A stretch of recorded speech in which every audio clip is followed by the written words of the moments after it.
इसको मारूंगा नहीं मैं, ज्वालासुर को समाप्त नहीं करूंगा, इसको संतुलन में लेकर आऊंगा। संतुलन में करने के लिए भगवान शंकर ने अपनी वापिस नत्थ की मुद्रा को प्रारंभ कर दिया, अपनी नत्थ की मुद्रा।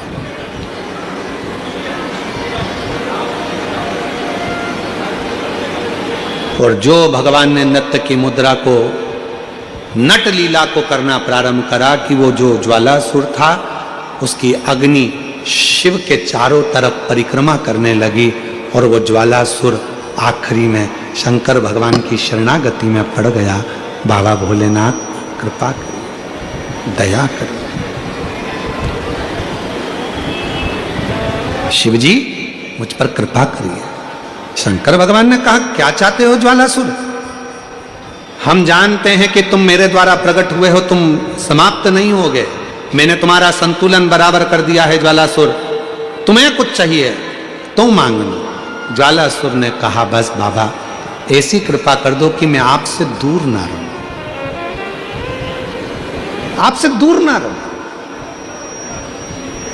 और ये शक्ति मां जगत जननी जगदम्बा अंबा भवानी के कहने पर आपने नृत्य किया था, तो मैं मां आद्य शक्ति से भी दूर ना रहूं और आपसे भी दूर ना रहूं। शिव और शक्ति से मुझे दूरी सह नहीं जाएगी। शंकर भगवान ने कहा ठीक है, आज से तुम एक ज्योति प्रकाश के रूप में रहोगे। और शंकर जी कहते हैं पूरी दुनिया में जहां कहीं भी मेरे शिवलिंग की पूजन होगी वहां तुमको ज्योतिर्लिंग के रूप में पूजा जाएगा और शिव ज्योतिर्लिंग के रूप में पूजित होगे। शिव ज्योति, दो देवता हैं, दो देवी देवता एक ऐसे हैं जहां पर यदि भगवान की मूर्ति भी नहीं होती है तो ज्योति के रूप में उनकी पूजन होती है। देखिए मां दुर्गा, पार्वती, जगतजननी, अंबा, जगदम्बा, मां दुर्गा एक ऐसी हैं जिनकी मूर्ति भी नहीं होती है तो ज्योति के रूप में उनकी पूजन हो जाती है। वो ज्योति के स्वरूप में पूजा जाती है, ज्योति के स्वरूप।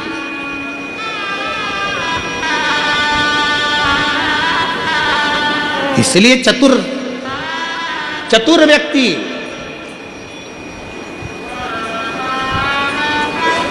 वो बहन जी बोली 97 लाख का कर्जा चुका गुरुजी केवल दीप लगाने से शिव को।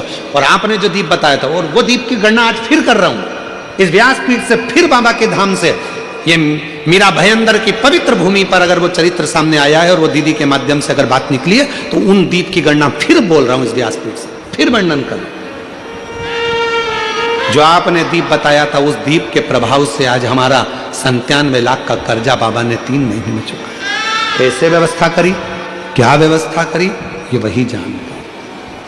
वो 2 दीप आज अगर कथा निकली है ज्वालासुर की तो अपने भीतर वो 2 दीप का महत्व अपने अंदर उतार कर रखी है। वो 2 दीप साधारण नहीं है जो हमने पहले 7 साल पहले भी कथा के माध्यम से बताया था। यदि आप लोग YouTube पर कथा सुनते होंगे, जब व्यक्ति हताश हो जाता है, कर्जे में लगा लूम हो जाता है, बहुत दुखी हो जाता है, कुछ भी नहीं रहता, फैक्ट्री नहीं चलती, व्यापार नहीं चलता, कोई काम नहीं चलता, ना कोई व्यापार चल पाता है, टूटकर आखिरी में सोचता है अब बच्चों का भरण पोषण कहाँ से करूं, परिवार को कैसे पालूं, मर जाऊं तो अच्छा है। मेरा उन लोगों से निवेदन है, मरना किसी चीज का हल नहीं, उसकी कृपा होना चाहिए, उसकी दया होना चाहिए, किसी दूसरे की सामर्थ्यता नहीं।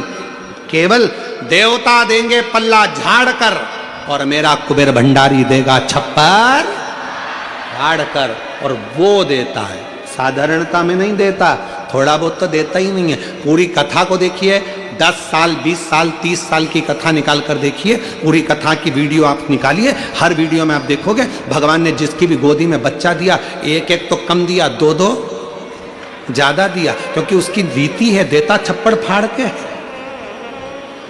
थोड़ा बहुत तो देता ही नहीं है। शिव कथा करें, मैं ज्वालासुर को समाप्त नहीं, इसकी बैलेंसिंग करूंगा और ये ज्योति के रूप में रहेगा। मां शक्ति के पास में भी ज्योति के रूप में, शिव के पास में भी ज्योति के रूप में। इसलिए जब तुम संपूर्ण तरह से हार जाओ, लगे अब कुछ भी नहीं है अपने पास में, एकदम खाली हो गए, कुछ भी नहीं बचा। तब बेलपत्र के वृक्ष के नीचे शंकर जी के मंदिर के सम्मुख में 2 दीप लगाना प्रारंभ कर दीजिए। एक लंबी बाती का दीप, एक गोल बाती का दीप, एक शक्ति का, एक शिव का। दोनों दीप घी के दोनों सामने रखो, बाबा को प्रार्थना करो। शिव मंदिर में लगाने के बाद फिर बेलपत्री के वृक्ष के नीचे जाओ। उस बेलपत्री के वृक्ष के नीचे जाना जिसकी छांव तुम्हारे ऊपर पड़े। पौधा नहीं, पौधे की छांव नहीं आ पाती अपने ऊपर, पौधा छोटा सा रहता तो उसकी छांव नहीं आती। बेलपत्र के वृक्ष की छांव में बैठकर 2 दीप लगाओ जिसकी छांव है। 2 महीना नियम ले लो, शाम के समय पर दिन भर मेहनत करूंगा, परिश्रम करूंगा, अपने व्यापार को बढ़ाऊंगा, कर्म करूंगा, मेहनत करूंगा, और शाम को प्रदोष काल में मेरे घर का कोई भी व्यक्ति जाएगा, शिव मंदिर में 2 दीप और बेलपत्र के वृक्ष के नीचे 2 दीप लगाएगा। 2 महीना इंतजार करना, मेरा बाबा हाथ पकड़कर तुम्हें ऐसा दौड़ाएगा कि शिव अपने आप करुणा करने लगेगा। छोड़ता नहीं है शिव। दुनिया में एक दोस्त ऐसा है मेरा देव अधिदेव महादेव, दुनिया में एक मित्र ऐसे हैं मेरे शंकर भगवान जिन्होंने शंकर को अपना सर्वस्व मान लिया। दुनिया में शिव वो दोस्त हैं, वो मित्र हैं कि संसार के मित्र भले छोड़ दें पर मेरा महादेव अंतिम श्वास तक नहीं छोड़ता, हाथ पकड़ कर रखता।